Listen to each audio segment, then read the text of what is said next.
পশ্চিমবঙ্গের আমার সকল প্রিয় ভাই এবং বোনেরা, আপনাদের সকলকে আমার নমস্কার জানাই। গণতন্ত্রের প্রত্যেকটি উৎসব অত্যন্ত পবিত্র হয়ে থাকে। আমারও বাংলার এই উৎসবে অংশ নেওয়ার সুযোগ হয়েছে। বিগত কিছুদিন ধরে আমাকে আপনাদের সকলের সামনে বেঙ্গলের উন্নয়নের বিষয়ে, বাংলার উজ্জ্বল ভবিষ্যৎ নিয়ে, বাংলার যুব প্রজন্মের উজ্জ্বল ভবিষ্যৎ নিয়ে বিজেপির যে রোডম্যাপটি রয়েছে, সেই রোডম্যাপকে রেখাঙ্কিত করার, আপনাদের সকলের সামনে উপস্থাপন করার সুযোগ পেয়েছি।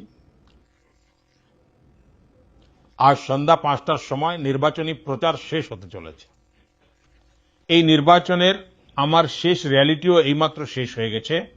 আমি এখন এই পত্রটির মাধ্যমে বাংলার আমার প্রত্যেক পরিবারের সদস্যকে কৃতজ্ঞতা তো প্রকাশ করতে চাইছি, কিন্তু আমার নিজের মনের ভাবও ব্যক্ত করছি। বন্ধুগণ, এই নির্বাচনী প্রক্রিয়ার সময় আমি বাংলায় এক অন্য ধরনের শক্তির অনুভূতি লাভ করেছি। এতটা গরম থাকা সত্ত্বেও, এতগুলি র্যালি করার পরেও আমার বাংলার এই নির্বাচনী প্রচার অভিযানে বিন্দুমাত্র ক্লান্তি অনুভব করিনি। এই সমস্ত র্যালি, এই সমস্ত রোড শো আমি অনুভব করতাম যেন আমার এক তীর্থযাত্রা হচ্ছে। আমি যখন মা কালীর ভক্তদের মধ্যে যেতাম, তখন সম্ভবত মা কালী নিজেও আমাকে ক্রমাগত নতুন শক্তিতে পরিপূর্ণ করে দিচ্ছিলেন। যখন জানুয়ারি 2024-এ অযোধ্যায় রামলালার প্রাণ প্রতিষ্ঠার আয়োজন করা হয়েছিল, তার আগে আমি অত্যন্ত শ্রদ্ধার সঙ্গে 11 দিন ধরে একটি অনুষ্ঠান করেছিলাম, ব্রত পালন করেছিলাম। আমার এমনটা অনুভব হয় যে সেই সময় প্রভু শ্রী রামচন্দ্র আমাকে অসীম শক্তিতে ভরিয়ে দিয়েছিলেন। এই নির্বাচনেও আমার সেই একই অনুভূতি হয়েছে, যেমনটা কোনো দেবী দেবতার মন্দিরে দর্শনের সময় হয়ে থাকে। ঈশ্বররূপী জনগণ জনার্দনের দর্শন পেয়ে আমার মধ্যে এক নতুন শক্তির সঞ্চার হয়েছে। বন্ধুগণ, বাংলার সমস্ত র্যালিতে এবং রোড শোতে আমি এত বেশি আন্তরিকতায় ভরা বার্তা আর ছবি পেয়েছি যে আমি সেগুলোকে কোনো দিনও ভুলতে পারবো না। র্যালি এবং রোড শো শেষ হওয়ার পর যখনই প্রথম সুযোগ পাই, আমি রাত্রে খুব নিশ্চিন্ত মনে সেই ছবিগুলোকে দেখি, আপনার ভালোবাসায় ভরা বার্তাগুলো, আপনার পাঠানো চিঠিগুলো পড়ি আর নিজের উত্তরও লিখিয়ে নিই। সে যুবক যুবতীরাই হোক, বোনেরা হোক বা মেয়েরা হোক, গুরুজনেরা হোক, প্রত্যেক বয়স গোষ্ঠীর বন্ধুগণ, আপনাদের মধ্যে স্নেহের যে ভাবটি প্রকাশ পায়, যা আমি দেখি, অনুভব করি, আমি আজ বলতে চাই, এই আপনার ভালোবাসা, আপনার আশীর্বাদ আমার জীবনের আসল মূলধন।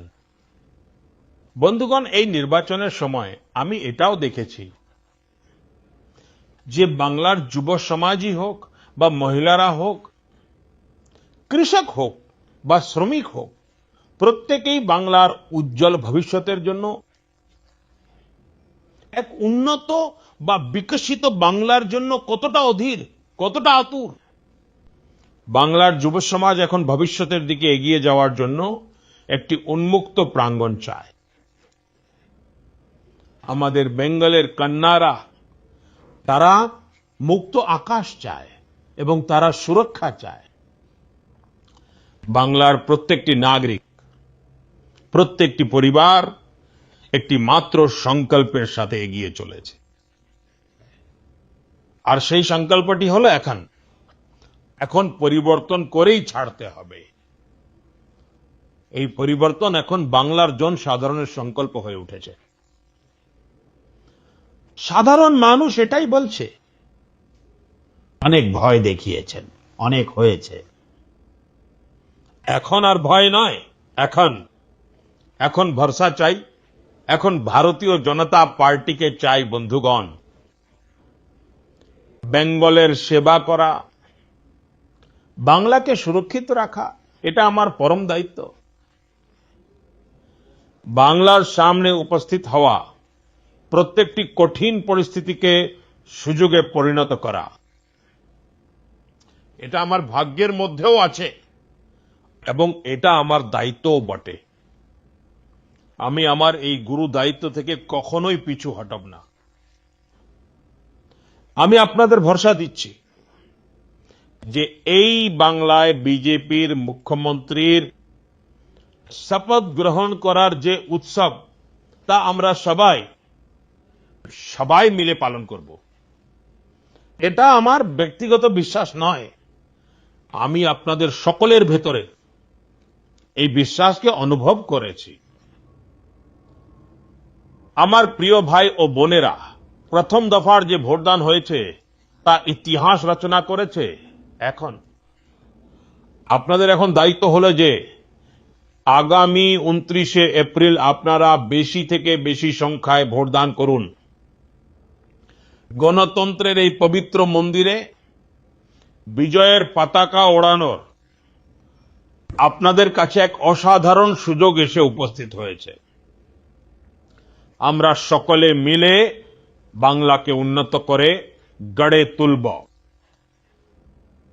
আর এটাই হলো মোদির গ্যারান্টি। ব্যাস, আজকের জন্য এটুকুই। আপনাদের একান্ত আপন সেবক নরেন্দ্র মোদী। পশ্চিমবঙ্গের আমার সকল প্রিয় ভাই এবং বোনেরা, আপনাদের সকলকে আমার নমস্কার জানাই। গণতন্ত্রের প্রত্যেকটি উৎসব অত্যন্ত পবিত্র হয়ে থাকে। আমারও বাংলার এই উৎসবে অংশ নেওয়ার সুযোগ